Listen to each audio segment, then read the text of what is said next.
We begin tonight with breaking news, a state of emergency in Miami Beach. Sea of people.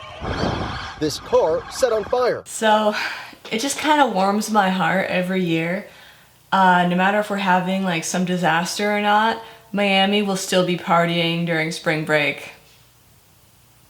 And I know because a few years ago I went to Miami before everything went to hell, and I took some good amateur photos. But I want to edit in some of the serenity with this mayhem, just because people should understand both sides of the story, okay? Yeah, we're not supposed to be partying in Miami, but did you see this beach? No, that is a good point. Wow, I'm so right. This video is great. They're framing the fact that people are partying in Miami as a national emergency. We begin tonight with breaking news, a state of emergency in Miami Beach. I think it just makes the party more fun. Don't get me wrong. Yes, it's very serious that there's a national emergency and people are spreading COVID, especially in Florida, which is leading the way. Good old Florida man, you know, up to his antics. However, if you called a drink a national emergency, I would go to Miami and order it.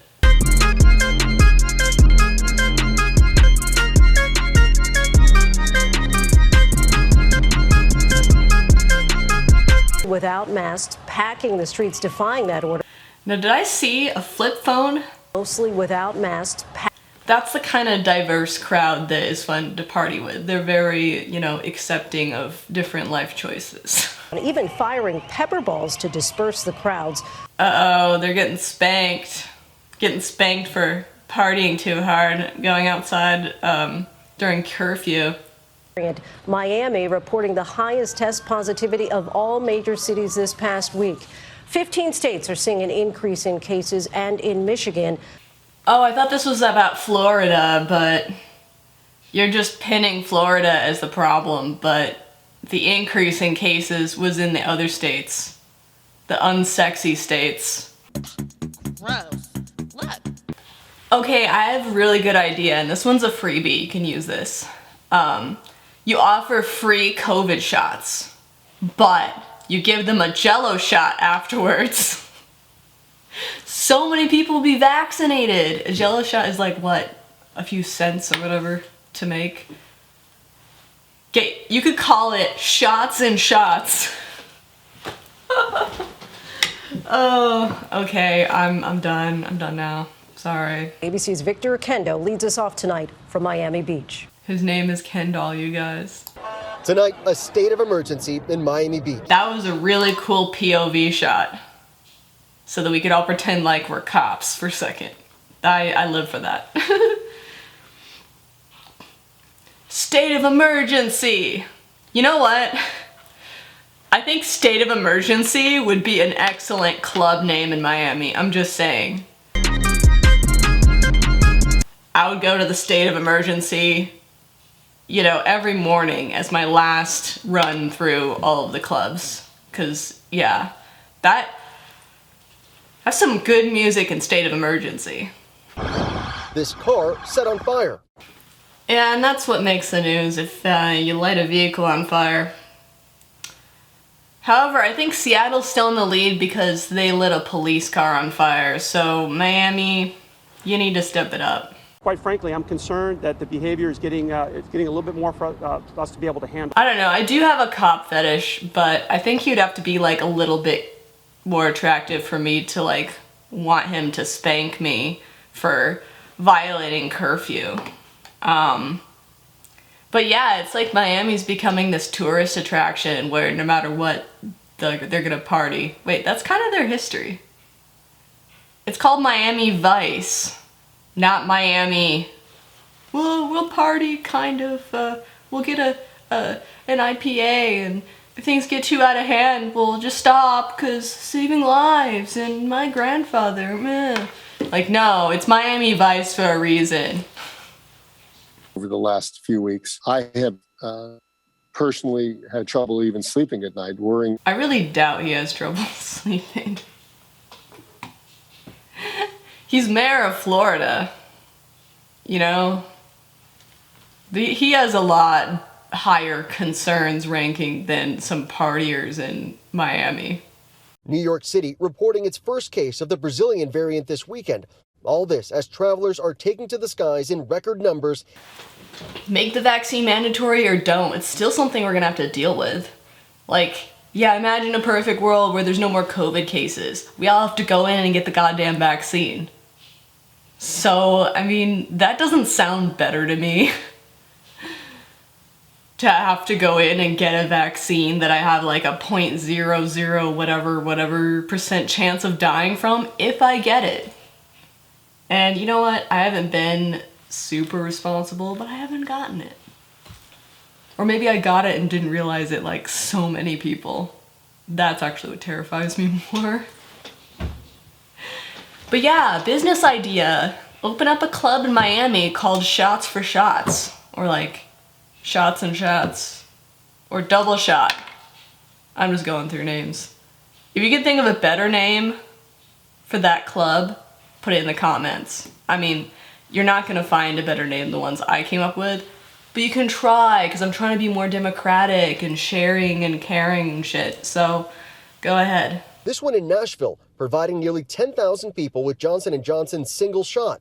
Take care of my 98-year-old blind grandfather, so it's kind of important to get vaccinated as soon as possible. Well, you're gonna have to care extra for your blind 98-year-old grandfather, because even a gust of wind could kill him, okay? And what a miracle he, lasted all this long without getting diabetes or something, or dropping dead from a heart attack. Yeah, that's a medical miracle.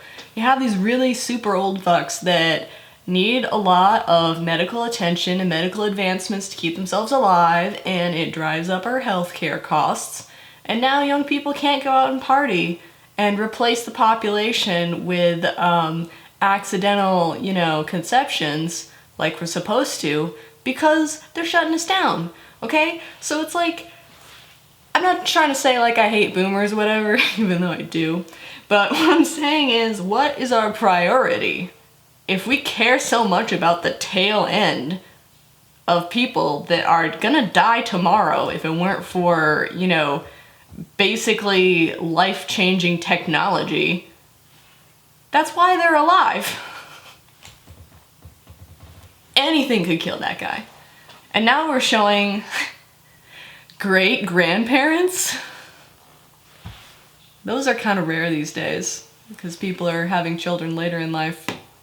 But, I don't want to sound rude and like talk about their appearance or whatever, but like, they do look old.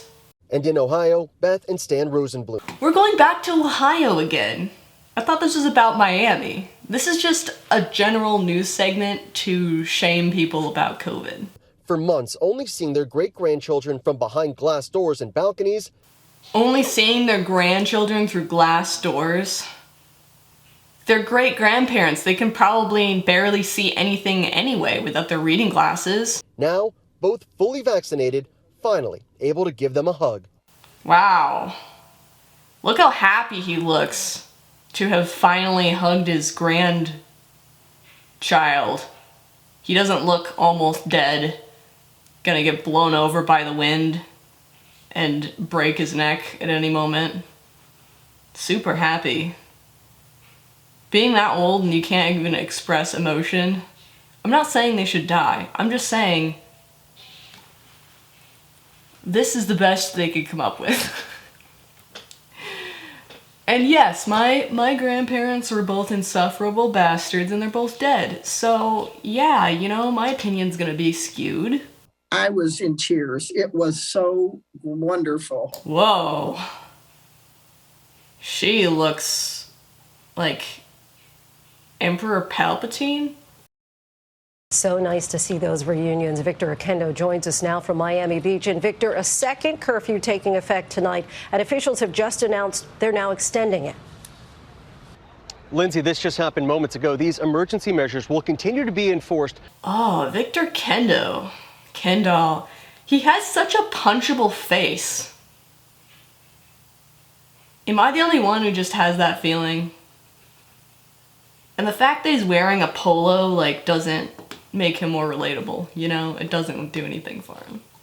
Well, you know, aren't I a pessimist? But I look cool in this leather jacket, so that's all anybody needs to know.